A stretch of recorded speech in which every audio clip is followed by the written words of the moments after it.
गीता अमृतम में आप सभी का स्वागत है। तो हम आ गए हैं भगवत गीता अध्याय 11 श्लोक क्रमांक 43। तो अर्जुन भगवान से माफ़ी मांग रहे हैं, भगवान से ये डरे हुए हैं। अभी ये माफ़ी मांग रहे हैं, कोई भगवान से प्रेरणा पाके माफ़ी नहीं मांग रहे हैं, ये भगवान से डरे हुए हैं, हिले हुए हैं। और पिछले 2 श्लोकों में हमने देखा भी है, अर्जुन कहते कि भगवान अनजाने में मेरे से आपके प्रति बहुत सारे अपराध हुए होंगे, मैंने बहुत सारी गलती की होंगी, आपके प्रति कृपा करके मेरे को माफ़ कर दो। अब ये तो दोनों फ्रेंड हैं, तो एक फ्रेंड दूसरे फ्रेंड से माफ़ी मांगता है क्या? नहीं मांगता है। वो तो ऐसे रहते हैं, तू क्या जानता है, ये तो मेरे को भी पता है। लेकिन अभी अर्जुन का रिलेशन बदल गया है। अर्जुन क्या कह रहे हैं, क्यों माफ़ी मांग रहे हैं, ये इस श्लोक में है। तो भगवत गीता अध्याय 11 श्लोक क्रमांक 43। अर्जुन कहते हैं, पितासी लोकस्य चराचरस्य त्वमस्य पूज्य च गुरुगृहान न त्वत्समस्ति अभिधिक्य कुतन्य लोकत्रयेऽपि अप्रतिम प्रभाव। अर्जुन कहते हैं, आप इस चर तथा अचर संपूर्ण दृश्य जगत के जनक हैं।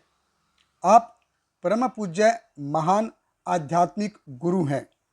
न तो कोई आपके तुल्य है, न ही कोई आपके समान हो सकता है। हे अतुल शक्ति वाले प्रभु, भला तीनों लोकों में आपसे बढ़कर कोई कैसे हो सकता है। देखिए अर्जुन माफ़ी क्यों मांग रहे हैं, अभी इनका संबंध तो फ्रेंड का है, लेकिन अभी अर्जुन कहते हैं कि एक्चुअल में आप क्या हो, आप पितासी लोकस्य चराचरस्य, कि भगवान आप संपूर्ण जगत के पिता हो।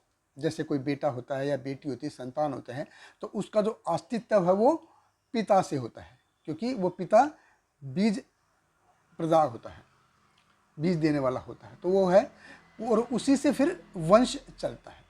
अर्जुन कहते हैं कि भगवान आप संपूर्ण जगत के पिता हो, सबके पिता हो। अब पिता से कोई कभी मजाक करता है क्या? पिता के सामने सब सिर झुका के बात करते हैं। और जो भी 50-60 प्लस एज वाले व्यक्ति हैं, ये इस बात से एग्री होंगे कि पहले पिता से सब डरते थे। पिता अगर टेढ़ी नज़र से देखता था ना, तो सब सीधे हो जाते थे। आजकल ये थोड़ा रिलेशन बदल गया है, ट्रेंड बदल गया है। आजकल मतलब पुत्र से पिताजी डरते हैं। अर्जुन कहते हैं कि आप संपूर्ण जगत के पिता हो, और पिता हो के क्या कर रहे हो, लोकत्रयेऽपि अप्रतिम प्रभाव है, आप सुपर पावर हो, आप निर्विवाद रूप से सबसे महान हो, सबसे बड़े हो, आपको कोई भी चैलेंज नहीं कर सकता। एक भी वोट आपके अगेंस्ट में नहीं। क्यों नहीं जा रही है आपके अगेंस्ट में? क्योंकि न त्वत्सम अस्ति अभिधिक्य कुतो अन्य, कि आपके समान और कोई नहीं है, और न ही कोई आपसे बढ़ के है, आपके ऊपर कोई नहीं है। ना तो कोई आपके समान है, आपके कोई बराबर भी नहीं है, और आपसे बढ़ के भी कोई नहीं है। श्री प्रभुपाद जी भी तात्पर्य में कोट करते हैं, श्वेताश्वतर उपनिषद में भगवान की जो डेफिनेशन दी गई है, ये बताते, उसमें बताते हैं।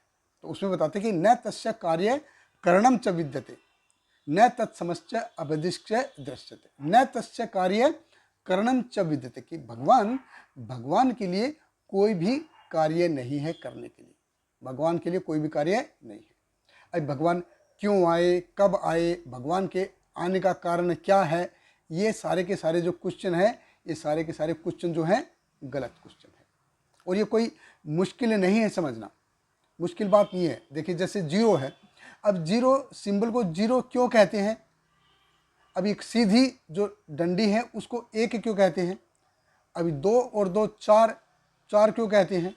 तो ये सारे के सारे जो क्वेश्चन है, ये रॉन्ग क्वेश्चन है। ये कौन बना के गया? तो कोई तो बना के गया है। तो ये हमारे को समझाने के लिए है, ये हमको समझाने के लिए है। वो कहते हैं न तत्सम अभेदिक्श्च दृश्यते, कि आपसे समान भी कोई नहीं है और आपसे बढ़ के भी कोई नहीं है।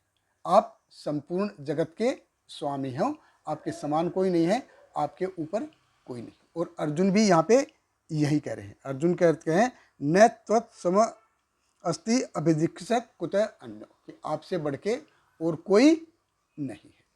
इसीलिए क्या है, तुमश्च पूजश्च गुरु गरियान, कि आप सबके गुरु हो, आदि गुरु हो। आप जैसे भगवान हैं तो भगवान कृष्ण है, भगवान विष्णु को इसीलिए आदर की दृष्टि से देखा जाता है। तो श्रीमद् भागवत है, भगवत गीता है, सारे उपनिषद हैं, ये सभी कृष्ण को भगवान घोषित करते हैं, सारे के सारे।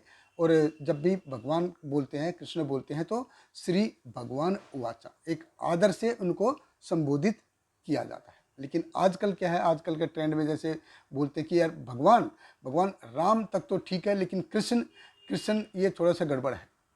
अब इसने रासलीला करी, 16,108 शादियाँ की, मामा को मार दिया, भाई भाई को लड़ा दिया, ये सही नहीं। लेकिन देखिए, भगवान को इनसे कोई लेना देना नहीं है। ये जो भगवान के ऊपर जो उंगली उठाते हैं, ये भगवान के कार्यों के ऊपर, भगवान के जन्म के ऊपर जो सापेक्ष करते हैं, वो जल्दी ही नरक जाएंगे। अब फ्रीडम ऑफ स्पीच के नाम पे कोई भी कुछ भी बोलने लग जाता है। अब फ्रीडम ऑफ स्पीच है, कोई स्कूल या कॉलेज जाता है तो वो फ्रीडम है, फ्रीडम के नाम पे कॉलेज में क्लास में जाके नेकेड होके जा सकता है क्या, कि मैं तो फ्री हूँ, मैं कुछ भी करूँ? नहीं, क्लास चल रही है तो उसको क्लास के हिसाब से ऐसे रहना होगा। तो कोई भी अगर फ्रीडम है तो उसकी कोई ना कोई बाउंड्री होती है, और जब भी कोई उसकी बाउंड्री तोड़ेगा, सीमा को लांघेगा, तो उसको भुगतान करना पड़ेगा। तो ऐसे ही अर्जुन बोल रहे हैं, कि अर्जुन बोल रहे हैं भगवान, मैंने आपका अनजाने में मैंने बहुत सारी जो बाउंड्री हैं वो तोड़ दी हैं, बहुत सारी सीमाएं हैं वो मैंने लांघी हैं, कृपा करके मेरे को क्षमा कर दो। और इसीलिए अर्जुन डरे हुए हैं। बहुत बहुत धन्यवाद। हरे कृष्णा। श्रील प्रभुपाद की जय। हरे कृष्णा कृष्ण कृष्ण हरे हरे, हरे रामा राम राम हरे हरे।